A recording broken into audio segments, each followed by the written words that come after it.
Why you should play the long game. Jennifer was sick and tired of being overlooked by men.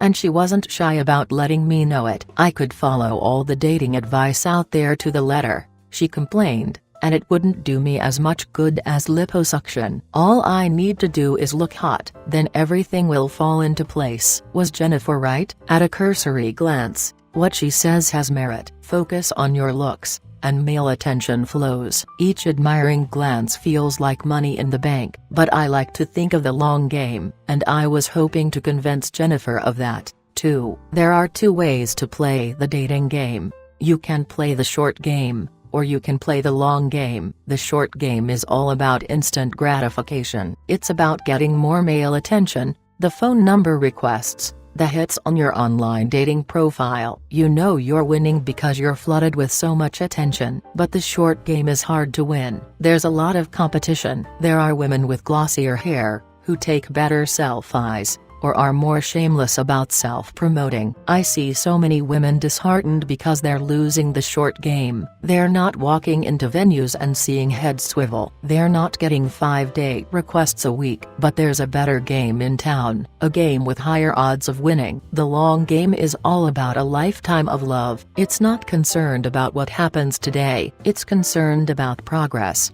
that slow, gradual movement towards a dream. It aims for strong marriages and lifetime commitment. What you look like isn't so important in the long game. In fact, so-called beautiful people are at a disadvantage. A 2017 Harvard study found that attractive couples are more likely to divorce, and their relationships don't last as long. What keeps marriages together is this: relationship skills, knowing how to work through problems, respecting and validating one another, growing together as your relationship evolves. Sure, those things aren't as much fun as fashion, makeup, and flirting, and they're not something you can show off in a selfie. But, unlike smooth skin and waist-length hair, relationship skills are something you can never lose. You only get better over time. The more you learn, the more you practice, the more you realize your own power. Relationships don't just happen to you. You create them through everything you say and do. Jennifer didn't believe me at first. If guys don't notice you,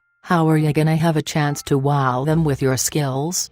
She asked. Amazingly, your relationship skills come through with every conversation you have. You demonstrate your skill level through how you deal with everyone in your life. From friends to co-workers to causal encounters. Every relationship, whether professional or platonic, is an opportunity to practice resolving conflict, communicating better, and building bridges. We're talking emotional intimacy. And men do notice. They notice women who make them feel good. Women with that special knack for dispelling loneliness and replacing it with a special genuine quality. Rachel Greenwald, author of Why He Didn't Call You Back, found a surprising answer when she asked over 100 married or engaged men how they knew this woman would be their future wife. Would it be her looks, her sense of humor, or their common interests? Nope. Instead, it was her niceness. These men spoke glowingly about a time they saw their future wife doing something kind or compassionate. Playing the long game attracts men who are interested in the long game. Sure,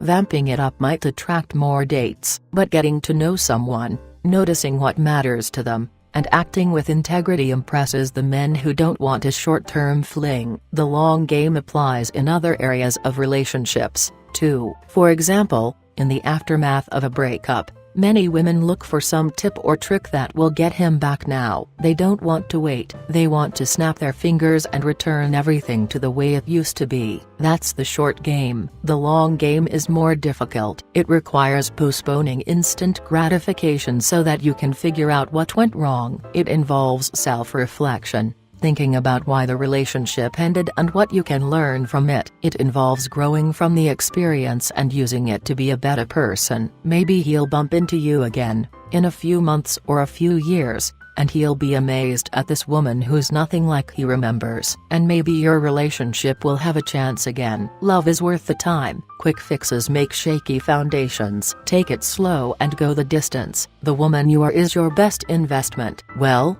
that's all for now. Thank you. If you would like any further advice, click the link below.